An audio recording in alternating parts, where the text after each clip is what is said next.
Hello and welcome to this week's awesome, full of chalked up topics episode of Unscripted with Mike and Jeffrey. It's great to be here with you today. We got a lot on deck, obviously, as you can tell from the thumbnail beside us and image on screen. Um, Obviously, with the Tom Brady topic, there's not a lot to dive into because he won't even start on the team until 24. So that will obviously be one of our shorter topics today, but we hope you still sit back and enjoy with us. And yeah, let's talk some football. How you doing?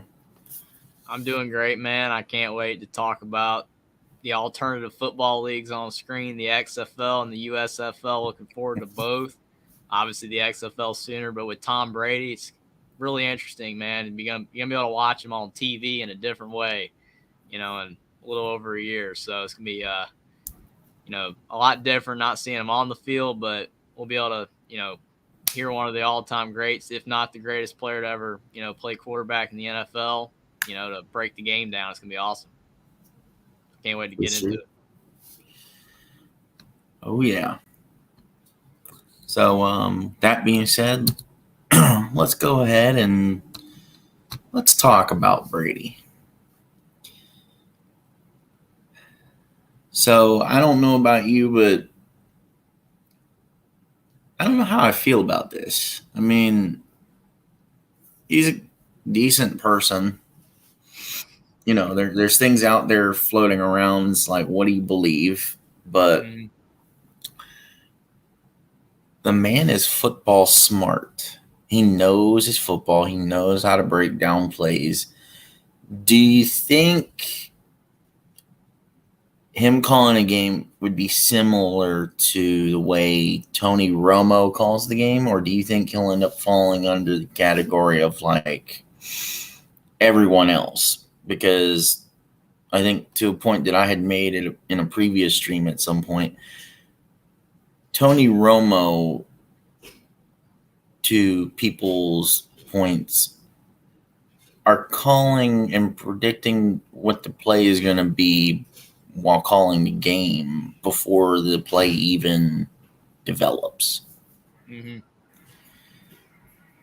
So, I mean, how do you think it's going to come out for him?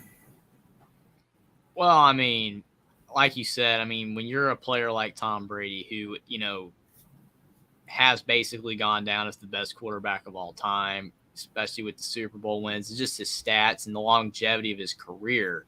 Um, you're going to have people that like him and people that don't. You have players that weren't as successful, like in their career, and people will, you know, like them better, for, who they are because they're not as, like prevalent or whatever. They're not like annoying to like, especially if they're like not a fan of the team or, you can't really be as cocky of a person when you're not as good of a player. I mean, some people still are, but then people really don't like them.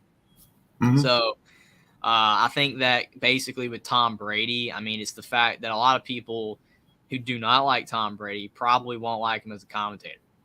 I mean, just if you don't like the person, you don't want to see them, commentate a game. So, I mean, for me, I watched Tom Brady, and when he was younger, he was, fairly cocky when he won games. But as he got older, he mellowed out. I, don't really have, that big of a, you know, thing with Tom Brady where I'm not a fan of him. I mean, I respect what he's done, and he, gave us a lot of enjoyment watching, great football in the NFL. So, I mean, I don't really have any issues with him. But to your point about the commentating style, I think what would really benefit Tom Brady is if he is very likable when he's commentating and he breaks the game down at a very high level like Mm-hmm. Tony Romo does, as you pointed out. And if he's able to do that, then I think that a lot more people will warm up to him as a commentator, and probably would help if it not every 2 seconds Fox is showing,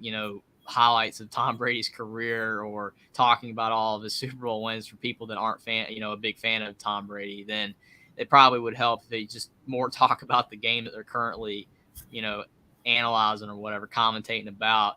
So, I mean, overall, I think that Tom Brady being, a Fox commentator, I don't really have any issues with it. I kind of wish, Greg Olsen wasn't booted, from the top spot so quickly. Like maybe it was like a warm-up period where Brady could work his way into it, but he's immediately being given the top spot, which I understand. It's Tom Brady, the name appeal and everything. I mean, it makes sense. Like I get it. You just kind of wish there was a little bit of a hierarchy where you can move up. But besides that, I mean, I can say I'm looking forward to it. I want to see what he's going to do. I want to see how it's going to be presented. But I just hope that he does a really good job and is, analyzing the game and being very likable. So, in the future, because he has a 10-year contract, that it will be enjoyable over the 10-year period. And instead of it being that he does it for a little while and then people it's wore out its welcome. Right. I think to your point, yes, they should have figured out a way to maybe ease Tom into it, instead of just throw him into the fire and make him on the number one team on Fox. I mean, there's nothing wrong, in my opinion, with having 3 analysts and having, a non-quarterback commentator and a quarterback commentator with a Gus Johnson type who's like just there to, give emphasis on the, oh my gosh, holy crap, he threw a bomb. What did you think of the bomb, Tom? Yeah, I loved how the receiver ran the bootleg route and brought in the curl. Thanks for being here, One Scoop, John. Yes, thank you, One Scoop. I will say, though, to your point, if you notice, and obviously you watch it because it's on regular TV on CBS, but Jay Wright, they've done that with him. He's the 3rd analyst. They've brought him in, and they still have the 2 guys that were doing it before, and Jay Wright's in the middle. So that could have been done, like you said. Yes, it is. We will get there. It's crazy. I know, it's crazy. But yeah, I mean, I think that they could have put Greg Olsen in between, or someone else. I mean, not to just take him out of there, but I mean, like I said, I completely understand why Tom Brady is getting the top spot. I get it. Like, I understand the name appeal. I mean, some people, when they have that draw, they're going to automatically be boosted higher.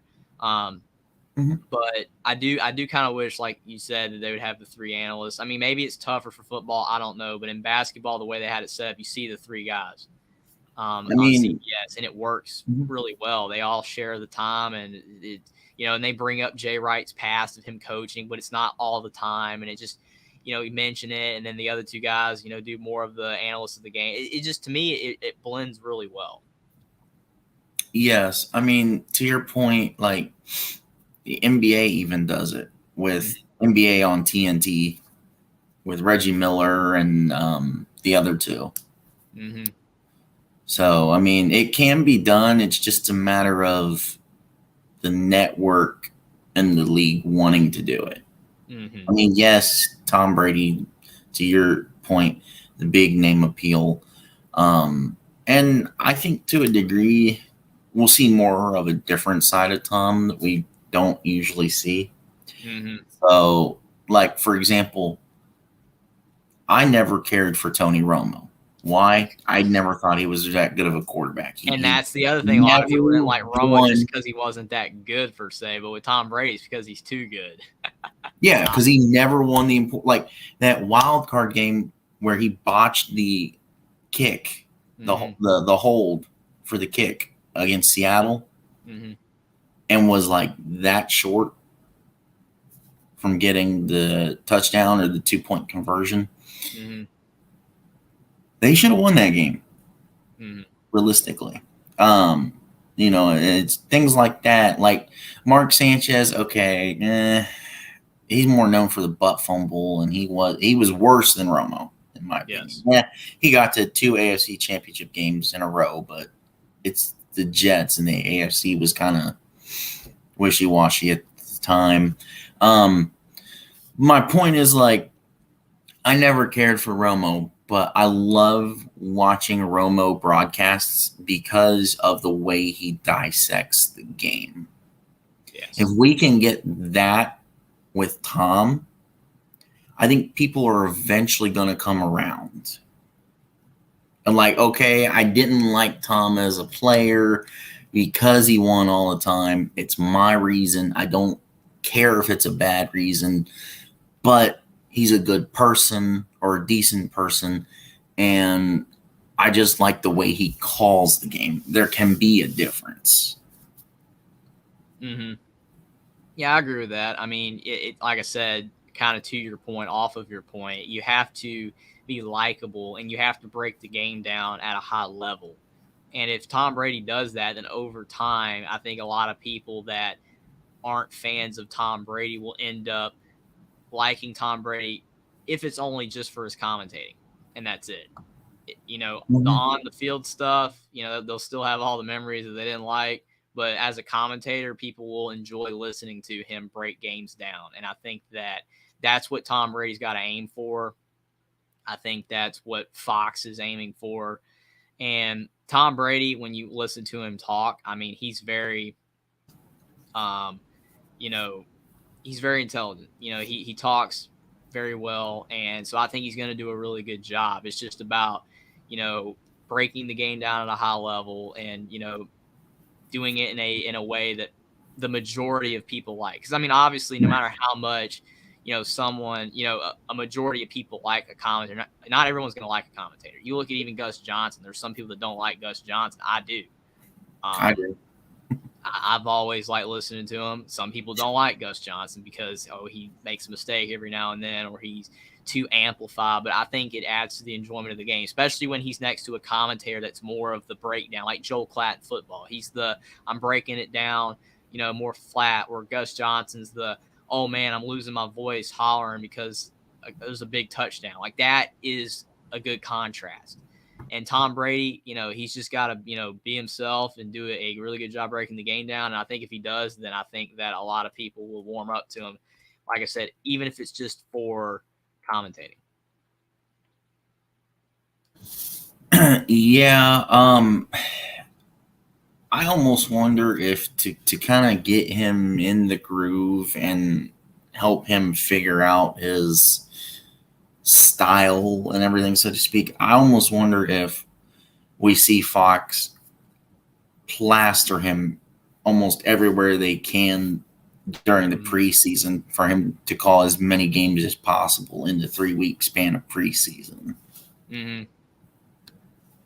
I could see that. I mean, because you want to, build up, his basically him being, doing the commentating and people, starting to, like Tom Brady as a commentator, get warmed up to him.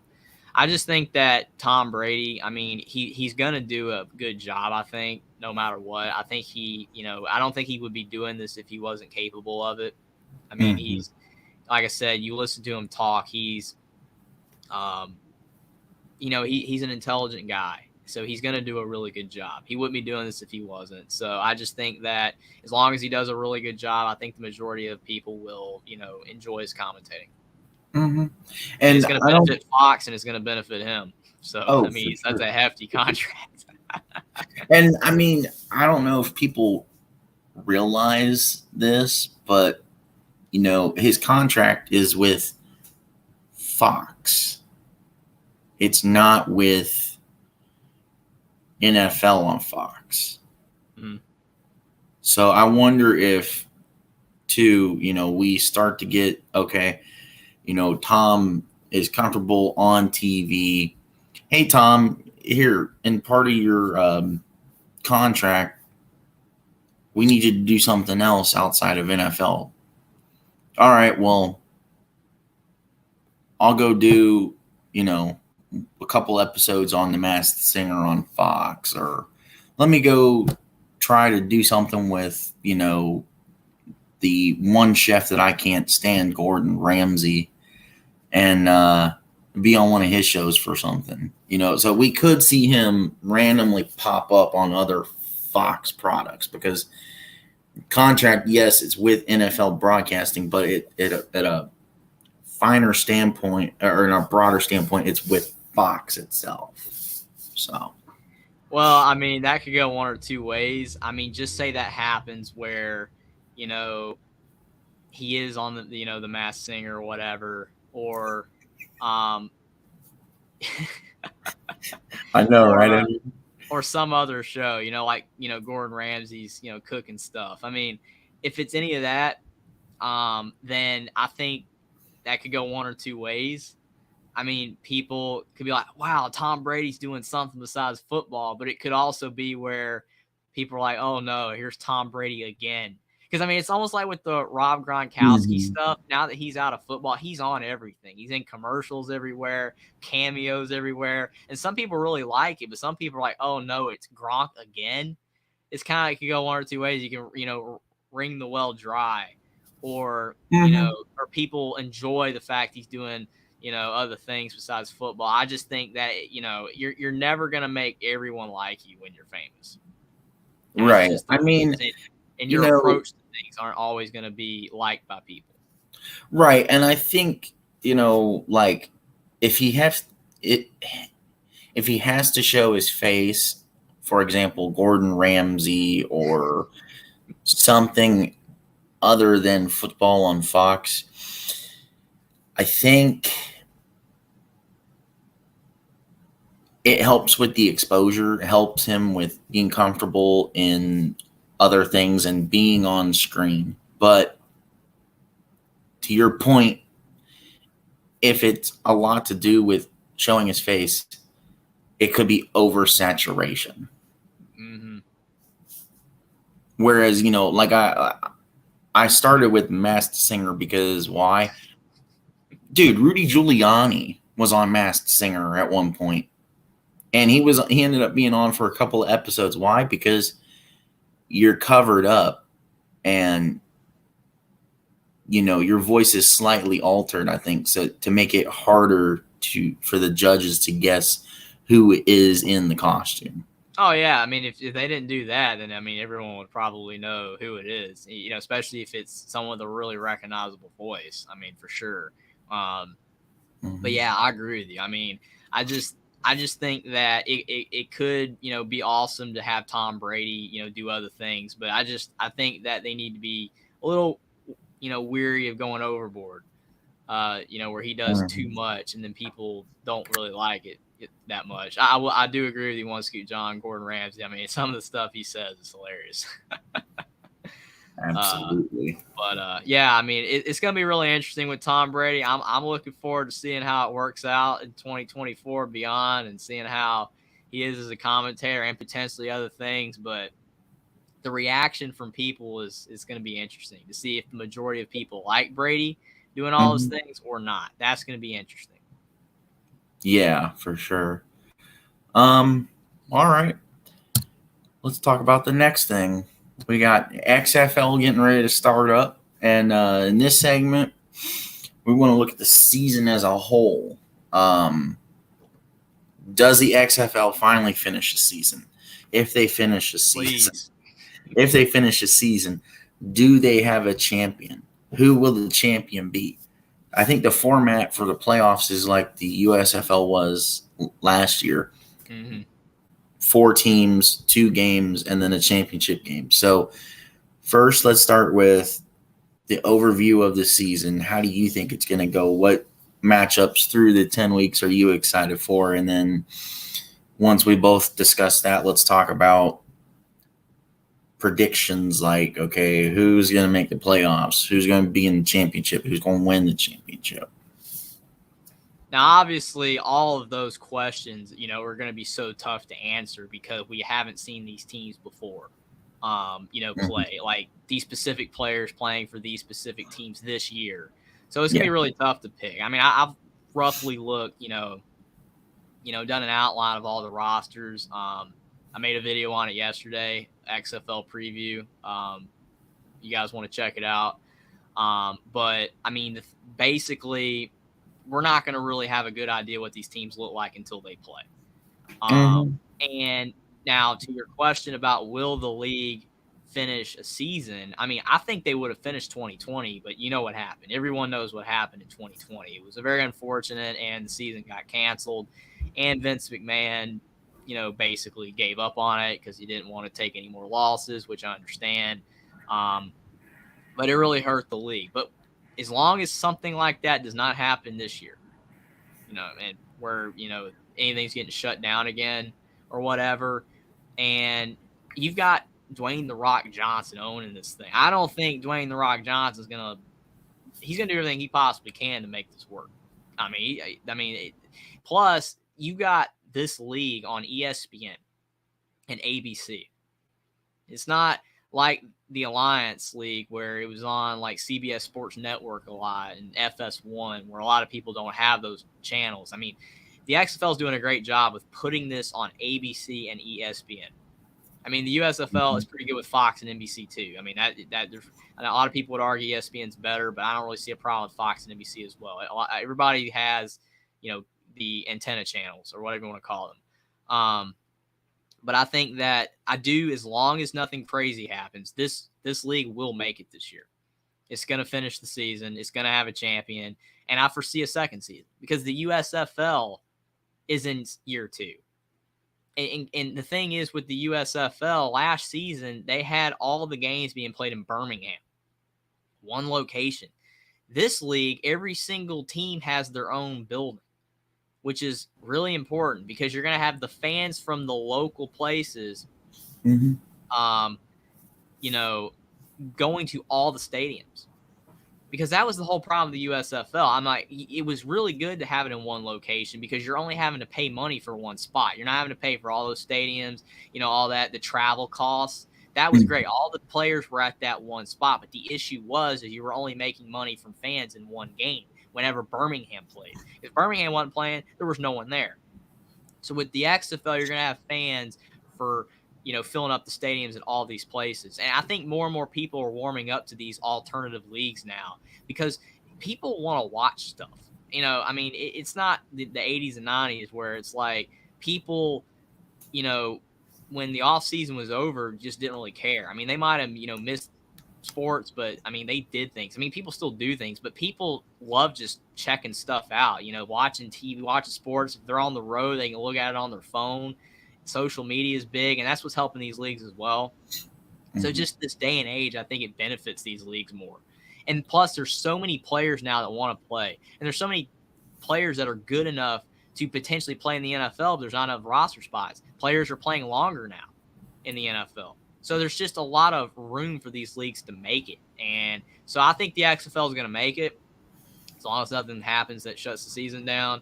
I think that there's some pretty, well-known players. I mean, A.J. McCarron's in this league. He's a 32-year-old quarterback that you would think, well, he's not in the NFL anymore. He's just done. No, he's playing in this league. I mean, it's insane. I mean, I know obviously he's the biggest name. I mean, it's not like, oh, wow, there's a million names. But you even have Paxton Lynch. I know everybody remembers him as the infamous first-round draft pick to the Broncos. It didn't work out. But DeAndre Francois, he was elite at Florida State, and then he got hurt, and then he transferred to Hampton and was never heard from again until now. So, I mean, you just look at it. And Hans Ward's a coach. Hans Ward is a coach for a new team, the Brahmas, the San Antonio Brahmas. So, I mean, you just think about it. There's just a lot of cool stuff going on with this league. There's a lot of good coaches. I mean, you've got Wade Phillips. I mean, he was coaching the NFL for a long time. His dad was a legendary head coach. So, I mean, there's good coaches. There's good players. The Rock owns the league. I mean, there's a lot of appeal for this league. It's on TV. So I think that the league's going to make it, and I think it's going to be awesome to watch. That's just my overall take of the league. Now, I mean, to your point about league survival, I think it can survive. It sucks that it's had to take 3 iterations of the league, but only 2 iterations were taken seriously. the second go around with Vince, Mm-hmm. and I think with Rock iteration, it's being taken seriously. Yes. They've been plastered all over Sports Center and ESPN lately for obvious reasons, as you stated. With the games being broadcasted on ABC and ESPN, and ESPN having ownership of ABC. Mm-hmm. There's a lot of good teams in here. I mean, Jordan Teamu Yes. is another name that we just didn't hear about. And then he was in the first iteration with AJ McCarron's St. Louis Battlehawks. It falls apart because of the obvious reasons as you stated. And right now, everything is perfect. Knock on wood. My table's wood, so knock on wood. That, to your point, nothing drastic like that happens this time around. But now he's with the awesome DC Defenders and replaced 12 gauge Cardale Jones over there, who is in the IFL. So good luck, 12 gauge over there.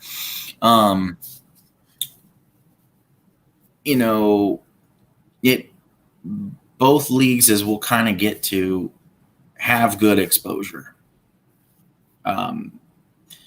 And there's a lot of eyes on the XFL this time around, because if you don't make it through a year completely, you don't make it really off the ground this time, does the XFL fold for good? And I think that if it doesn't make it this time, with having The Rock behind it, I don't think it's a league that can never make it. I mean, to a lot of people's point, the LA Kiss, or whoever it was, not the LA Kiss, the LA team from the first go around of the XFL is still your defending XFL champions. And they've been your defending champions since 2001. It's crazy. Because for whatever reason, the XFL is not having success. Mm-hmm.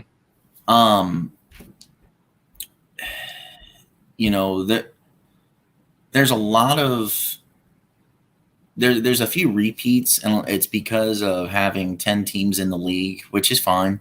USFL, as we'll get to in a bit, runs into the same problem. But there's still good matchups. Like, I think, Arlington and San Antonio could be a threat in the West. Look out for St. Louis for sure. St. Louis is good. Even though, to your point, AJ McCarron is 32, he's still a good quarterback. Mm-hmm. I mean, that has to be obvious, because if he wasn't still good at 32, he wouldn't be on the team. No. DC is a threat from the East. Mm-hmm. Houston from the West. I mean, I think,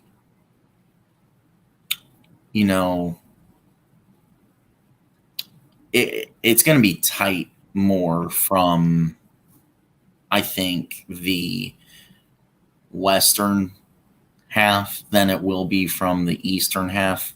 Mm-hmm. I'm not completely sure what the alignment looks like where the cutoff is to make it East and West, but it'd be interesting. I agree with you when you said about if the league don't make it this time, then I think it's done. I agree with that. I don't think it's going to fail, because, again, it's got The Rock, man. I mean, he's not going to let this fail. I really doubt that, as long as nothing catastrophic happens, and it's on ABC, ESPN. It's people, you're going to watch it, man. And plus, think about it. Mm-hmm. They started the league less than a week after the Super Bowl. I think that is huge as well, because fan interest in football hasn't gone away. Like, you just saw the Super Bowl, and it's almost like this is just an extension to that. in a weird way. Mhm. It's like, this is the next week of football, even if it's not the NFL. It's just the next week. I mean, I'm not saying the USFL or the Alliance, of American football when they did their league in 2019, starting later. I'm not saying that's a bad thing. I'm not saying that, because if people know a league's going on, and with social media and everything, people are going to know it exists. They can turn it on if they want to. But I do think this helps having it right after the Super Bowl. And then with this league, if this league does really well, this is going to wrap up right around when the USFL begins, kind of roughly. I think there might be a little bit of it'll be on at the same time. There's like a 2-week Yeah. regular season overlap. So Yes. when you Full factor in the playoffs, it's about a month of overlap. But I think that it's just going to be a good transition over, and people, tune in. So I think that having it on ABC, ESPN right after the Super Bowl, I think people are going to watch it. To your list of teams that you see as a threat, I think an underrated team is the Orlando Guardians. I think their roster is really good. They got really good, defensive player Nick Coe, out of Auburn, and Cody Latimer. I mean, he was a really good player out of Indiana. I mean, that guy was a second-round draft pick. Yeah, he's a little older, but he's still only like 29, and I mean, he's big. So really, the key for them is gonna be the quarterback position. If they can get Paxton Lynch or DeAndre Francois figured out who's gonna be good at quarterback, and that person plays really well, that team could be good. But I mean, like you said, you go up and down these teams. There are talented players. I mean, Josh Gordon's back. He's on one of these teams. I mean, you've got Cole McDonald. Cole McDonald at Hawaii lit it up. I mean, he was throwing for 500 yards and 5-6 touchdowns a game when he was at Hawaii. I don't know if he'll be the starting quarterback or if it'll be Caleb Elby out of Western Michigan. And like you said, the DC defenders. I mean, you've got Eric Dungy, who was really good at Syracuse in 2019 when Syracuse beat Clemson and they had like a 10-3 year. You've got De'Aaron King, who was really good at Houston, but then he went to Miami and got hurt a lot and didn't really do anything else there. Then Jordan Ta'amu, he played in the USFL. He was at Ole Miss. I mean, these teams have really good players that are notable enough. Kyle Sloter played in the USFL. He's with the Arlington Renegades. I mean, you just look at all these quarterbacks. Jack Cohn with the San Antonio Brahmas. He was at Notre Dame in Wisconsin. You've got obviously A.J. McCarron with the Bowhawks, and then Luis Perez for the Vipers. He played in the USFL. I just think that overall, you just look at the roster, and that's just the quarterback spot. I just think that there's a lot of really solid players, and you've got notable head coaches. You've got cool names. I mean, the teams are cool. It's more spread out, too. Like, I like the fact with the XFL, besides the fact that you have all of the location, the teams have their own stadium, unlike the USFL. Even though the USFL is branching to 4 this time, it still isn't all 8, which I wish it was, but this league is, and I like how it's very spread out. Like, I like how there's a team in Seattle. I mean, that you don't have that with the USFL. There's nothing west of Texas in the USFL, but in this league, you've got the Vegas Vipers. You have the Seattle Sea Dragons. There's 2 out west teams. It's more spread out. Even though obviously you do have, the Texas teams, but still outside of that, it's very spread out. I just think the league's constructed really well. And as long as the level of play is high enough for people to want to watch, I think the league will be just fine. I like everything about it. I mean, to your point, I don't think with The Rock behind it, I don't think he'll allow for the league to fail. If it somehow starts to fail, do we maybe see a possible? Of course, you would have to get rid of some teams, I think, from the XFL side. But do we possibly see, if XFL starts to come down, do we possibly see a XFL USFL merger? That would be a last ditch effort or a last gasp for both these leagues, because I think the USFL would only agree to that if it was struggling. And if the XFL is struggling, the USFL is probably struggling too. I think that, I mean, the with these leagues, I mean, the problem is that people have to want to watch, these games badly enough. And I mean, for people like me and you, it's football. We're going to turn it on if we're at home and it's on TV. We're going to turn it on. But for some people, they want to watch better football. I mean, there are some people that will never watch this because it's not high level football. I mean, you see like football fans in college, they'll turn on Saturday, on college football on ESPN or, ABC or whatever, and they're going to watch Alabama and Tennessee, and they're going to watch Ohio State, Michigan, when they play, or Ohio State, Penn State. They're not going to watch Indiana versus Northwestern, or they're not going to watch Vanderbilt versus Missouri. But some people will. We will, if we can watch it, or whatever. But some people want to watch better football. And yes, these two leagues, it's definitely a downgrade from the NFL. These players are players that aren't in the NFL. But I still think that there's enough, name appeal with who's in the league playing for the XFL and the coaches. And with how ESPN, and Sports Center and all that are promoting this league like crazy, I do think that there's enough there for this league to make it, at least this season. I mean, in the future, 3 or 4 years down the line, if both these leagues are still going, I don't know. Who knows? But I think for this year, I think it's going to make it for sure. So you asked also as well who we think is going to, win, the championship. Like I said, that's almost impossible. I could literally have an argument for all these teams. I really like the McCarron team. I do. I think Mateo Duran at running back is great as well. He was out of Duke. So I really like, that team. And I like the Orlando Guardians if they can get the quarterback situation fixed with whoever's going to be. So the St. Louis Battlehawks, I like the Guardians. And, I'm probably pretty high on Arlington and DC as well. So one of those 4 teams. I could see them all, though. But, yeah, so you said we're also picking the week 1 games as well? Yeah, so the week 1 slate looks like this. So we got on Saturday to kick it all off. We got the Vegas Vipers at the Arlington Renegades. And after that, we have the Orlando Guardians and the Houston Roughnecks. Yeah, I think it's going to be interesting to see how many people are watching on FX instead of ESPN. But, yeah, so you got the Vegas Vipers at Arlington. So, so you're going to have your first look, at, Kyle Sloter. I'm assuming he's going to be the starting quarterback. Drew Plitt, he was solid in college, but I would think it's Kyle Sloter. I don't know much about Kevin Anderson. And then you've got for the Vegas Vipers, you've got Brett Hundley, Jalen McClellan, Luis Perez.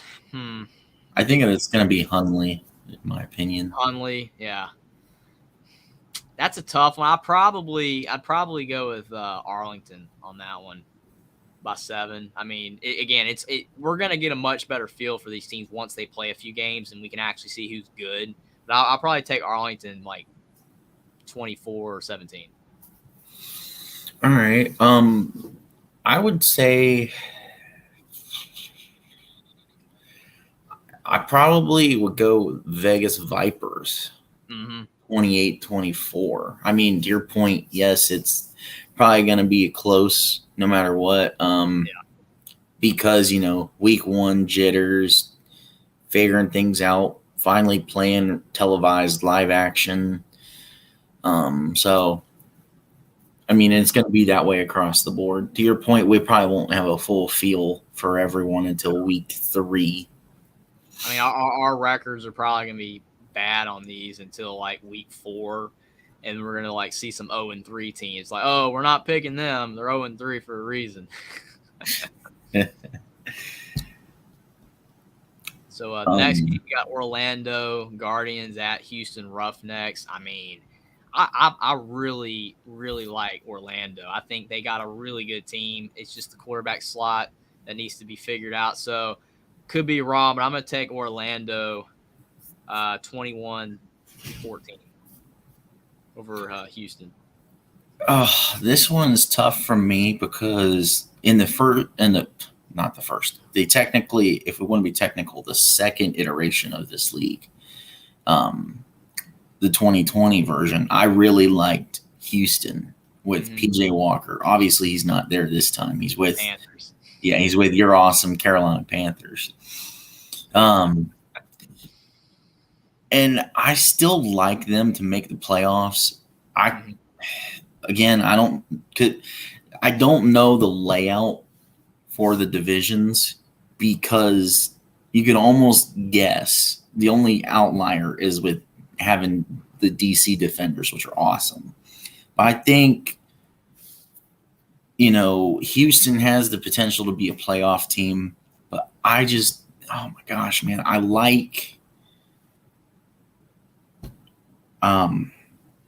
really like DeAndre Francois. I think we're probably going to have a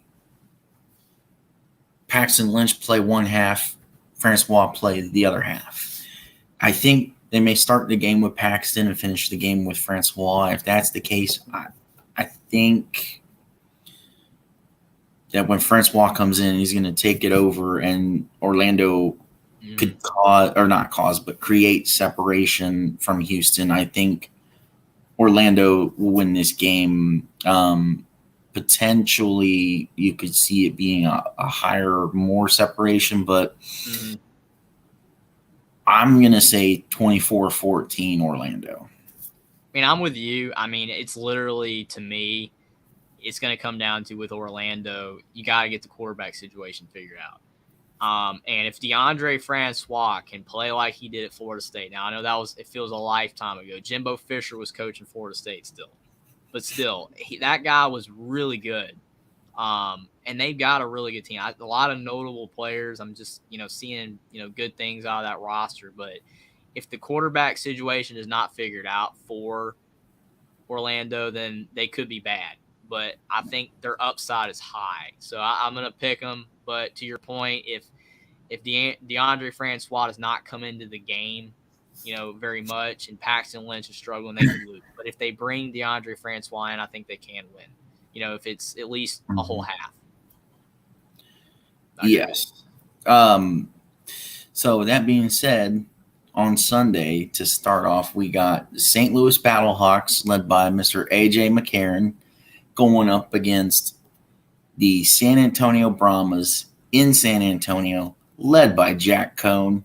And we got the Seattle Sea Dragons at the Jordan Ta'amu led DC Defenders. That first game for me, I'll let you go first, but I'll say this. That first game for me, the St. Louis San Antonio game, is so tough because I like Jack Cohn. For Will's sake, I like Jack Cohn. He's a good quarterback. I do admit he's good. But man, there's something about St. Louis and finally having a professional football team back in St. Louis. And I love the XFL. A.J. McCarron. A.J. McCarron, when he played at Bama, didn't like Bama. But as a player, an individual player, A.J. McCarron is so good. Yeah, so, I mean, this is obviously Hines Ward's first, coaching game here, with the Brahmas. I think Jack Cohn, there's going to be, a little bit of a rough patch first game. Coaching, I think you have the experience with McCarron. He hasn't played in a while, but I think he has the, experience here. I'm going to go with St. Louis in this one, 27-21. Oh, gosh. Yes. Man, this one, like I said, this one is so tough for me. I'm sure we'll see some rust from McCarron because I'm sure it's been a while. To your point, is there going to be rough patches with Cohn and Hines Ward? Hines Ward's first ever coaching job. Overall, just going to be interesting. So I think you're close. But I'm going to go, oh my gosh. You know what? I think they play each other at least twice this year. So for this one, I'm going to go St. Louis 28-24. Probably have to go with a split in that series. So the next one is basically the exact same game that we got to kick off the entire 2020 version. They just slightly changed Seattle's name. But other than that, it's the same exact matchup. You go from the Seattle Dragons versus at DC Defenders to Seattle Sea Dragons at DC Defenders. So what do you think about this one? Yeah, Seattle's the only team that I don't really like. The quarterback position is not like flashing at me. I mean, you've got Ben DiNucci, Steven Montez. I mean, they're both quality players, but just nothing like jumps off the page like a Jordan Ta'amu or a Paxton Lynch even, or AJ McCarron with like the name. I think that any of those quarterbacks could be pretty solid. I mean, like you said, they got Josh Gordon at receivers, so I mean they got some players that are pretty solid. But you just look at the DC Defenders. I just think that you look at their roster, quarterback situation. You've got three potentially really good quarterbacks here. I mean, I don't even know who should be the starting quarterback. Jordan Tommy, Derek King, Eric Dungy. I could literally see any of those three playing really quality football for DC because all of them had their moments in college. All of them did. I mean, Eric Dungy was great at Syracuse that one year. Derek King, especially when he was at Houston before he got hurt, was really, really good. And Jordan Thomas had his moments. So I don't even know who's going to be the quarterback, but I think that any of those three could be really good. Puka Williams, Abram Smith at running back, that's solid. And then you've got really quality defensive players as well. Reggie North. I just see a lot with DC. So I'm going to go with DC over Seattle, 24-21.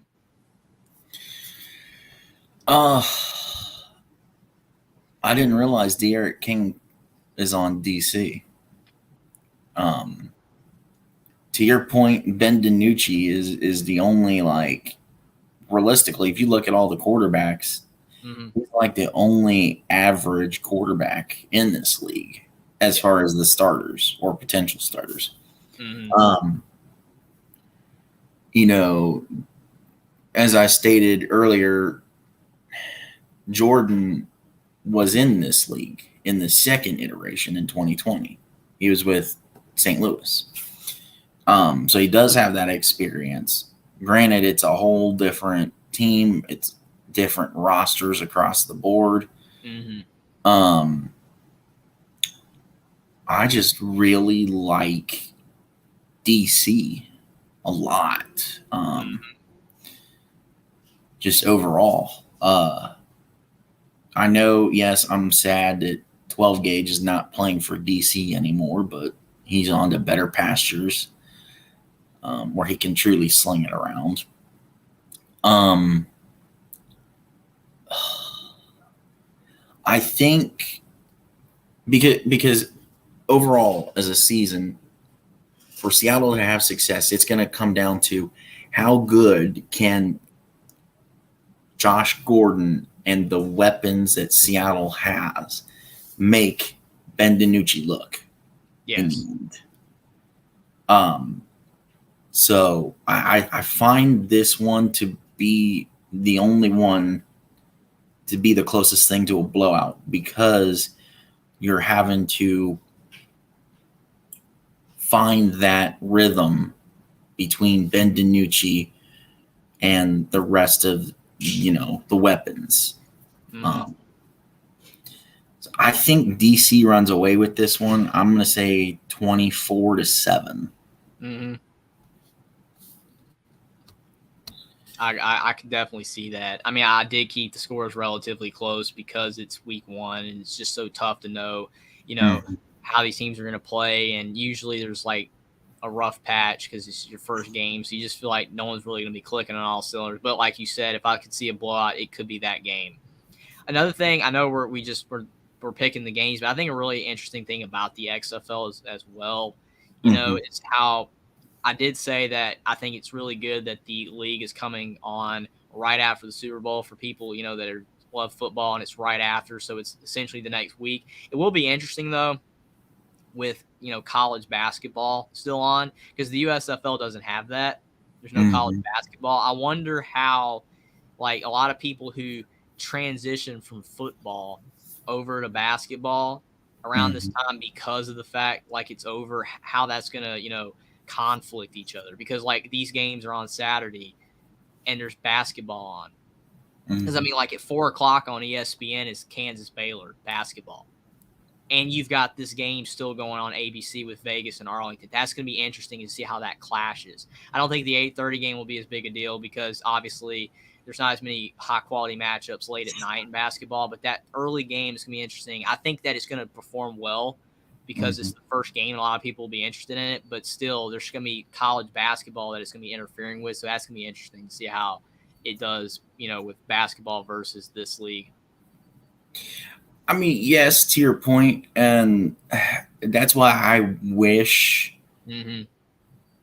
all the games could be broadcasted on ABC. Mm-hmm.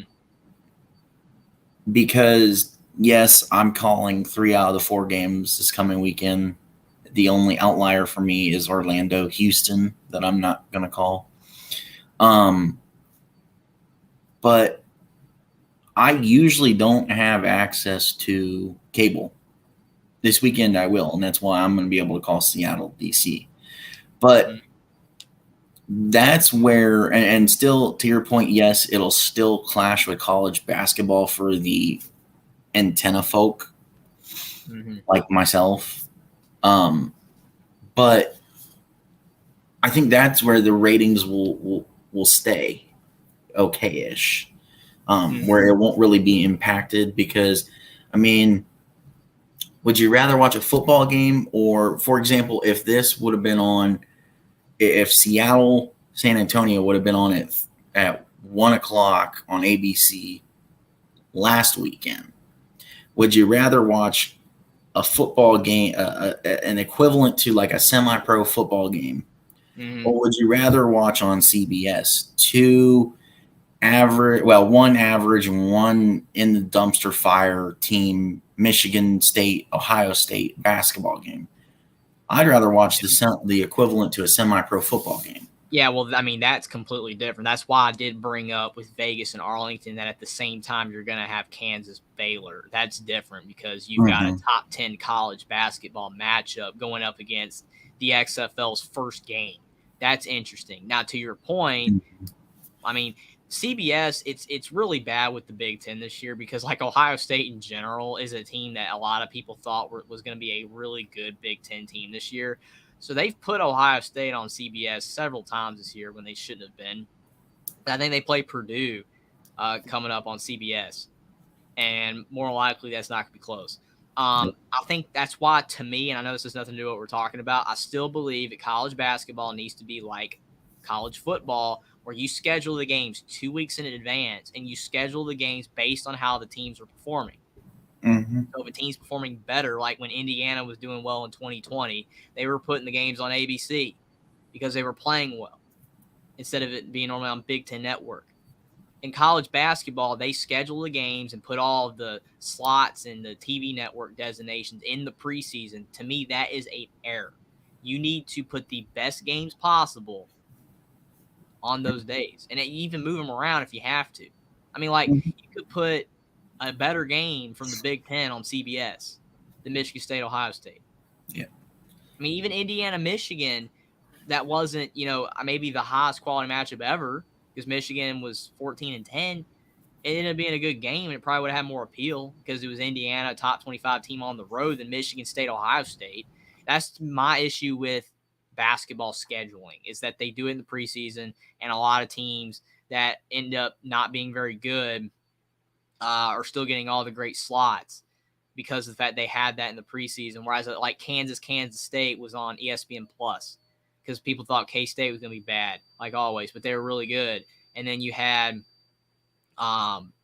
Kentucky Ole Miss on ESPN, and then Kansas State was on ESPN Plus, a top 10 matchup at the time. That's just Mm-hmm. a problem with college basketball. So to your point, basically to rail all that back in, the point is that the XFL is going to be fine because a lot of people will watch this over a horrible game in college basketball that's on TV at the same time. It's only going to impact it when you have a Vegas Vipers, Arlington Renegades versus Kansas Baylor.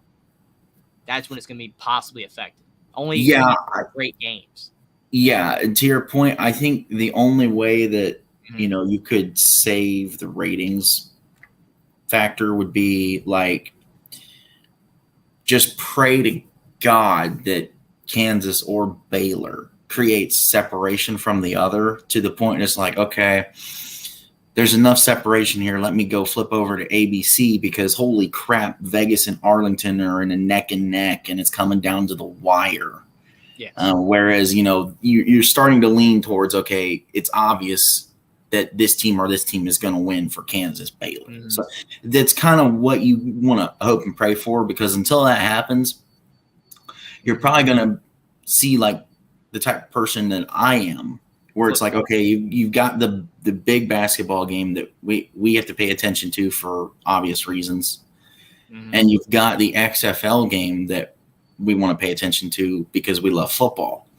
And so I'm the type of person, okay, flip it to that game first, see how it kind of starts, pay attention to the ticker at the bottom. If it says Kansas Baylor's a good game, all right, flip it over there, wait for a commercial, flip it back to the football game, and just keep doing that. Yes. And a lot of people do that. I mean, again, some people don't even like basketball, so they'll watch this anyway. But there are the people that watch both. And, I mean, people flip-flop more than ever, especially with these streaming services, because, I mean, you can easily just go to the next game. It's so easy. And some people will watch a game on TV and then watch the other game on their phone. People do that too. So, I mean, there's so much technology these days where it's not as big a deal as it used to be. But it is something to watch for. But I don't really think, for the people that love football, the XFL, they're going to watch that instead. It's just for the people that like both. Yes. Mm-hmm. For sure. But I'm really looking forward to the XFL. And like One Scoop John said close to an hour ago, I can't believe it's only in 3 days. I mean, it's insane. 3 days away, we're going to have football. More football. With a lot of players that we remember watching in college. It's going to be a lot of fun. I'm looking forward to it. It's not just QBs, it's tight ends and receivers and defensive linemen. But, wow, I remember that guy way back when. So it's cool. I mean, to your point, like I was saying earlier with like Tom Brady, I never liked watching him play, but I'm excited to watch him announce the games. Mm-hmm. I have been wishy-washy when McCarron was in college, but I really want to see this guy come out and win an XFL championship. Oh, that'd be cool. Yeah. I mean, it's awesome for any of these guys, man, because, I mean, again, a lot of these guys probably never thought they were going to play again. And then you get an opportunity to play in the XFL or the USFL or the CFL or any of these other leagues that exist now. And, I mean, it's a great opportunity to potentially, like Kevontae Turpin, to get in the NFL from the USFL, how he played really well. I mean, you have a chance to do that. And it's a great opportunity. And it's like I said in my video again on the XFL preview yesterday, the thing is that it's great for us to be able to watch these players play, when the NFL is over, but it's also great for them because it gives them, another opportunity to play the sport they love to play and are talented enough to play, but just unfortunately outside the NFL. Yeah. So that is one thing I couldn't figure out when I wanted to mention it to you. That is one thing that I wanted to bring up, that the other league that we're about to dive into kind of sort of has a like minor league baseball style contract with the NFL. And I'm not stating this like when I'm messed up in my AAF USFL expansion video, because I don't remember if I read this or not, but I vaguely remember either reading it in an article or someone stating this maybe as an opinion. But there's something out there.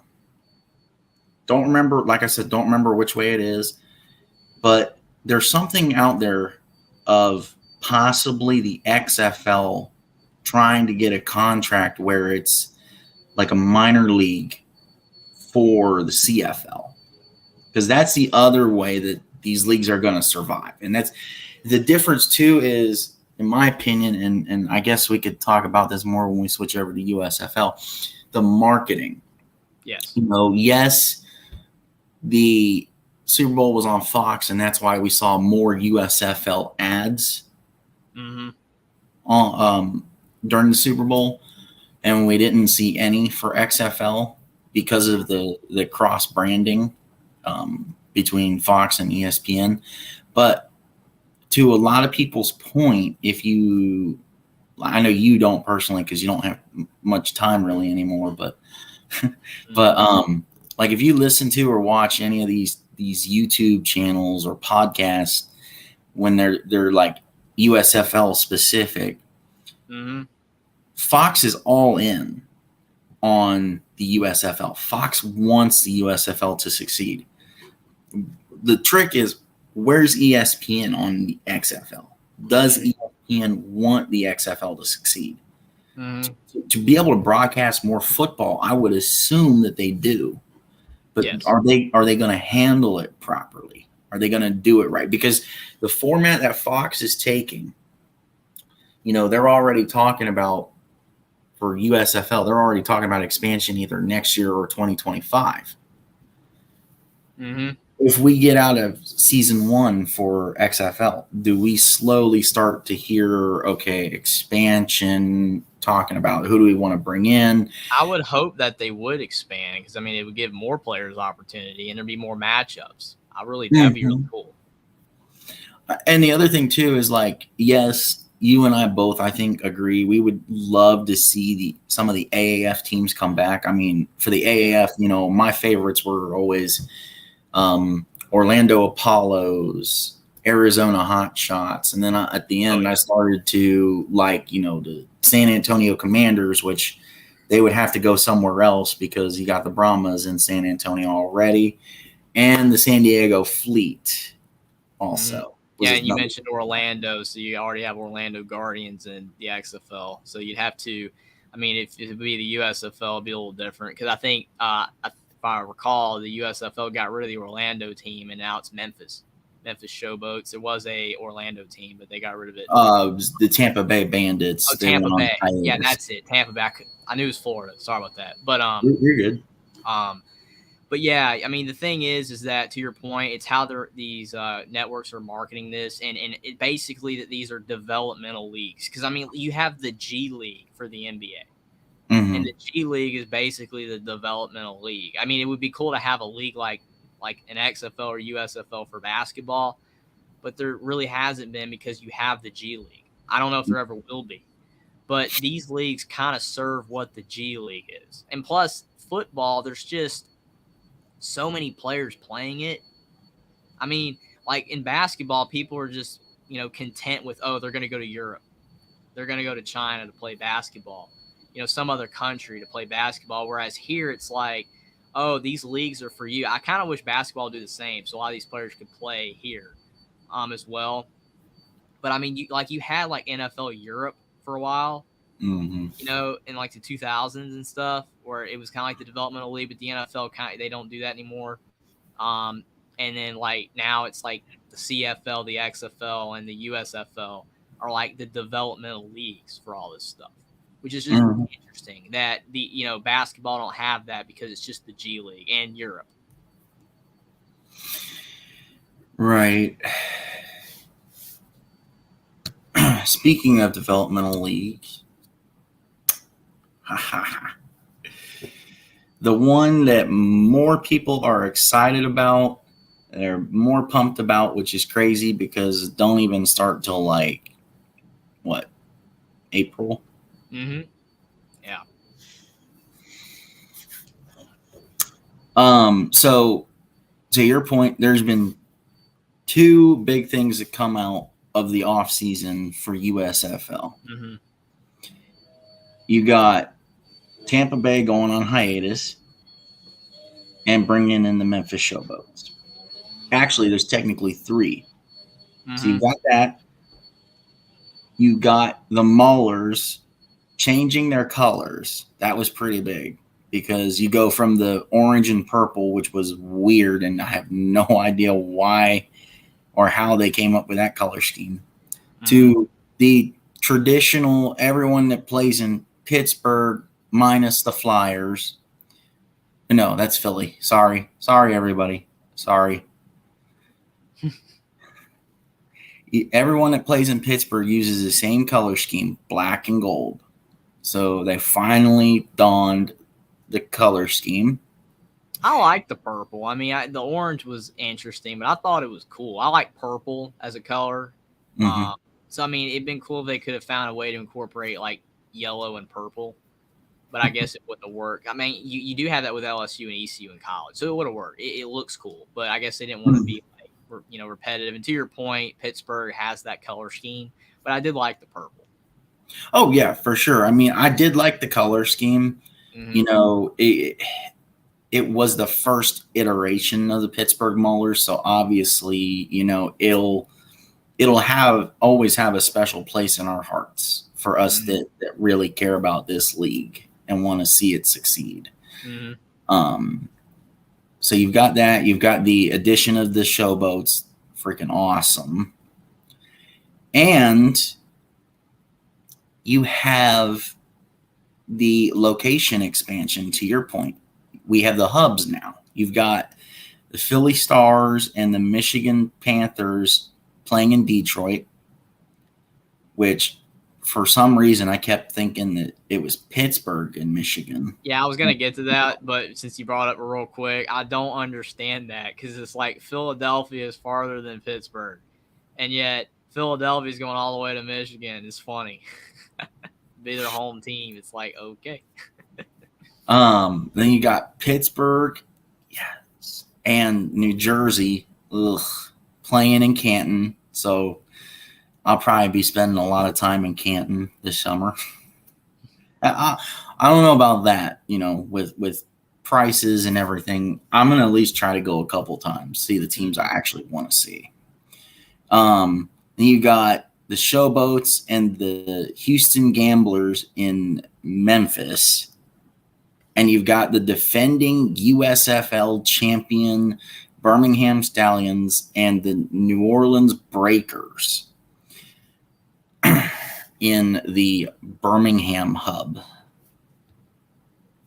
Yeah, I like this better than the everyone playing in Birmingham idea. I like this better, but I still wish they had have gone to 8, locations where everyone was playing, had their own stadium. I do specifically for like the teams that it benefits the most still, like Birmingham. It helps them more than New Orleans because it's in Birmingham, and Houston, and Memphis. It's in Memphis. It's going to help Memphis more.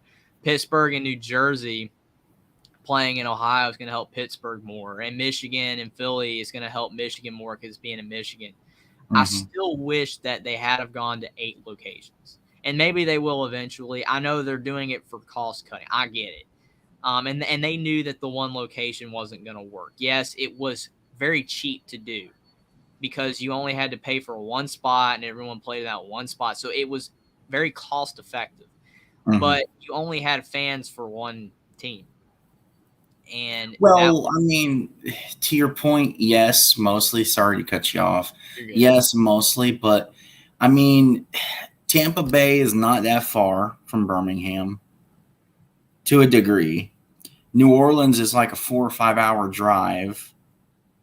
So I mean, with those two specifically, you could get some of the fan base to show out.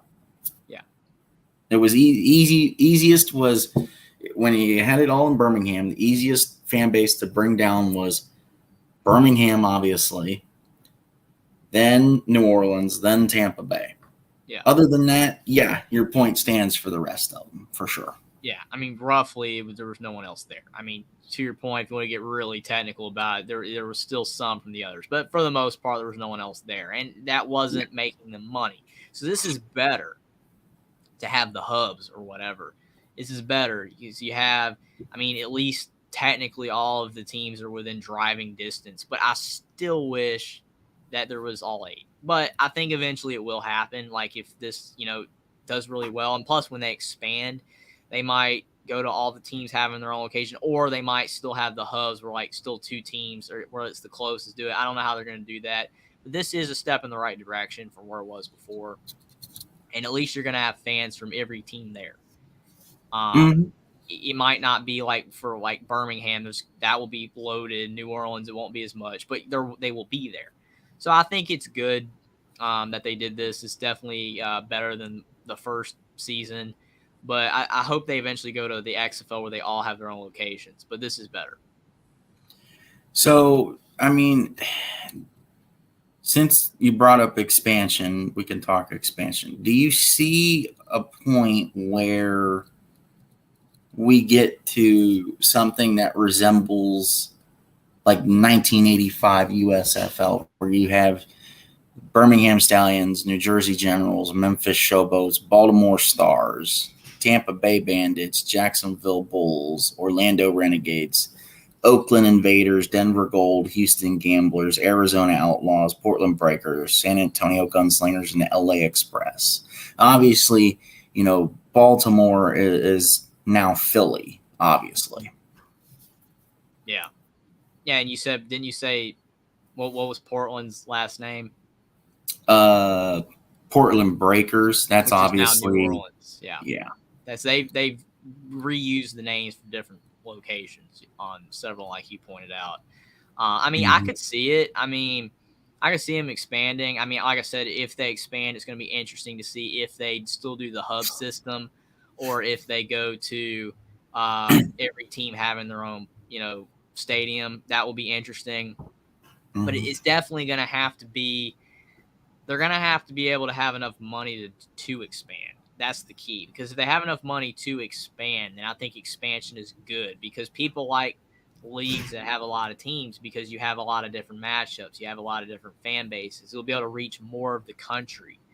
I think that's where, like, the XFL has it right, having the West Coast teams this year with Seattle and Vegas. You don't have that with the USFL. There's no team west of Texas. But, I mean, for, again, people like us, we'll watch anything, that's football related, even if it's, teams that aren't near our area or if it's football in general. But some people want to watch teams that are close to them. So if you have expansion, then you'll be able to reach more fans because you'll have a team close to them. I mean, we kind of mentioned it with, someone having like a Nebraska team in Omaha, because you'd have like Nebraska fans that love Nebraska Cornhuskers football potentially showing up to a professional team in Omaha for the USFL or the XFL. I mean, it probably won't happen, but Omaha is a much bigger city than it used to be. And, I mean, it would have appeal. You would be able to draw those people. I mean, you could expand to, cities that haven't had a team before that, or it could work for a team. So, I mean, for me, I agree with a lot of people that I've been listening to that talk about this. How do you feel about Michigan and Philly playing in Ford Field? Because I personally don't think that that's a good idea just because of the possible max capacity number is so big. And whereas, Birmingham and New Orleans are playing where they played the entire league played last year. Memphis and Houston are playing at the Liberty Bowl Stadium. Pittsburgh and New Jersey, like I stated, are playing at the Canton Hall of Fame Stadium. So, I mean, attendance in the other three, mostly Birmingham and Memphis, though, are not really an issue. Whereas, if you're playing in, like, I guess the big thing for me is the fact that they're playing in Detroit. They're playing in a big city. It's a small league to our point. And yes, people may show out, but when they show like the wide shot of people in the stands, is it going to have to be something where they close off the upper decks of Ford Field and just make it a lower bowl attendance thing? Well, I mean, I agree with your point because the home, field advantage is always better when it's the whole stadium's full. Because if you have a lot of empty seats, it's gonna, even if there's a lot of people there, it doesn't give as great of a home atmosphere, and it's not a good look on TV. So, I mean, to your point, I think that if you did close it off, the top, it would Mm-hmm. be, the fans would be more centralized together, so the noise might be better, and it wouldn't be as bad of a look. Because you kind of saw it with Birmingham, especially with a lot of the teams that there weren't a lot of fans. They closed off sections. They were just trying to centralize it. It just still didn't work if no one was there. Some of those games, no one was there. And it is what it is. Again, you're not going to get Mm-hmm. Pittsburgh and Philly fans to show up in Birmingham, and it's not happening. But I think that, to your point, this league works better when you're playing in smaller stadiums because of the fact that you're not going to have as many fans, and the noise will be more, centralized. It'd be lower, and it works better than if you have a big, massive stadium, like you said, like Ford Field. That just don't work. They're probably going to have to close off the top if they want to make the crowd noise better, being lower. But it'll be interesting to see how many people show up. If they show out, then maybe it could be worth it. But to your point, I don't think they're going to be able to fill that. So it'll be interesting to see what they do for sure. Yes, the other thing too is, what are your thoughts of having the postseason at the entire postseason at one location? Because wasn't the semifinals and the championship last year in Canton at the Hall of Fame Stadium? Which, yes, benefits someone like me who wants to go see this league in person, but doesn't really help with numbers for the teams themselves. Yes, the league didn't necessarily do itself any favors that first year because it was all in one location. And I think, this may help the numbers enough to where we do see in season 3, maybe a little expansion, like an addition of 2 to 4 teams, and all the teams get their own locations. I think that's what the USFL is building towards for next year. Yeah, they need that. Every team needs to have their own place. That's what, like I said, to reiterate what you just said, I said it earlier as well. I agree with that. You have to have every team have their own location. That just makes the most sense. Now, for like a semifinal or, quarterfinal, if you have more teams, I think that you could have the game with the higher seed at their place. So if you have like a Birmingham's the 1 seed and you're playing, 4 seed New Orleans in a semifinal game, then I think that the game should be at Birmingham if they all had their own location, just as a example. And then the championship game could be in a place like Canton if they wanted it to be. That would make more sense to do like that, kind of like how the NFL does, where the higher seed gets their, to play at their place. I think that the USFL and the XFL could do that. Mm-hmm. So, because I guess expansion kind of intrigues me, especially with this one.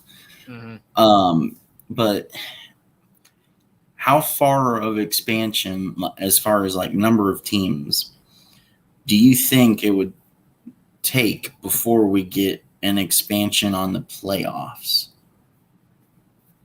You'd probably have to have at least 12 teams, but 16 for sure. If you had 16 teams, you'd have to expand the playoffs. 12 is possible.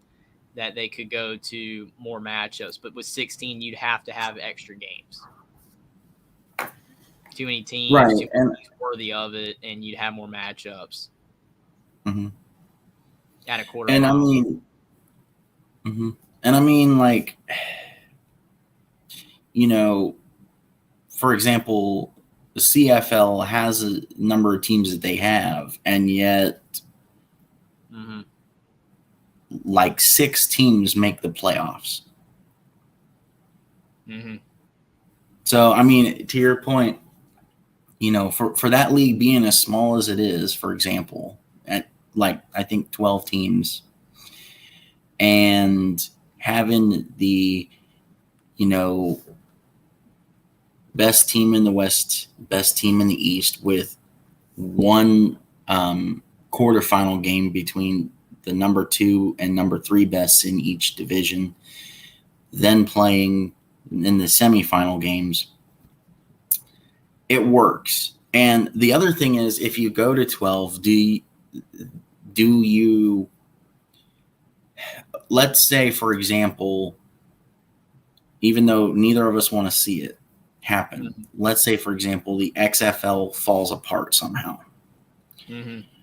Do we see the USFL basically take over with the CFL and have a season as long as the CFL does? Because the CFL regular season is like 19 or 20 games long. Do we see that eventually happen? Obviously, USFL wouldn't jump to that kind of thing immediately, but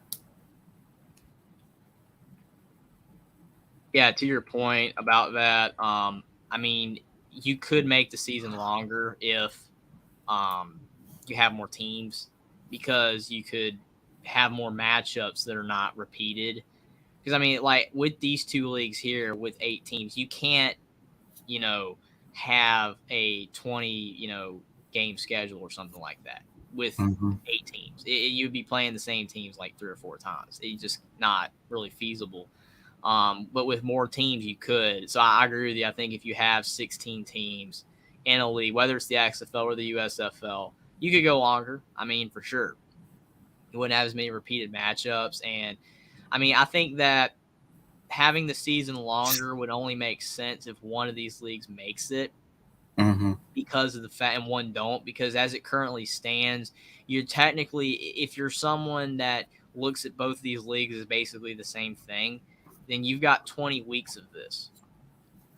10 with the XFL and 10 with the USFL. So that's essentially 20 weeks of, football with alternative spring leagues, or whatever you want to call them, that are, for players that aren't in the NFL.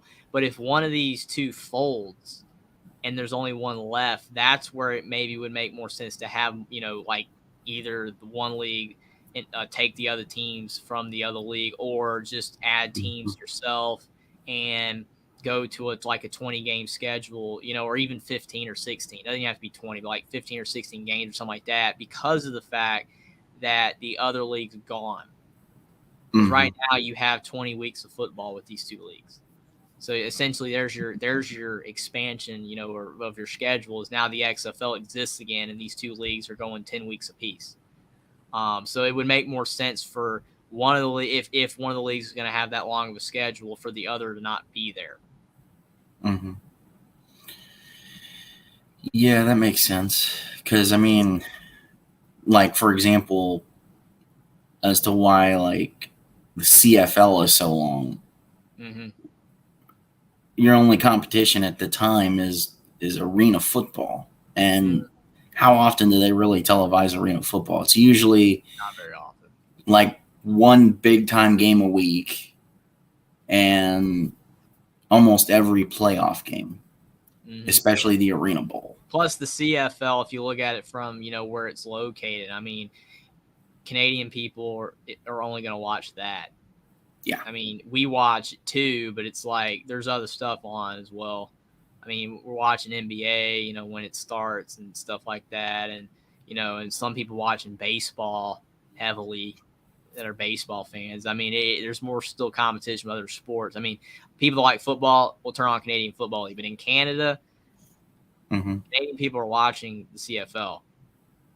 They're probably not watching arena football, so there's not really any competition for Canada viewers. Down here, there's more competition for sure. For sure. Well, I mean, it'll definitely be interesting with both leagues. We're obviously excited for the football starting this weekend.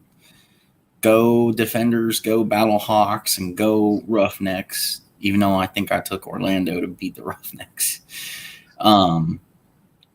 But, just stay tuned right here to Unscripted with Mike and Jeffrey, and because we'll be here to cover the entire thing. Topics may not be as long as they were today, but I wanted us to get an in-depth look at everything and make sure that we get all of our complete opinions out there. But everyone stay tuned to the channel. Please comment, like, and subscribe to both of us. And we will definitely see you next week for Unscripted for sure. And stay tuned. If you want to watch us overall, we'll be on Young Guns the rest of the week. So we'll see you next time. Everyone have a great day, and stay healthy, stay safe, stay warm, and go football. Thanks for being everybody. Can't wait for the XFL, man.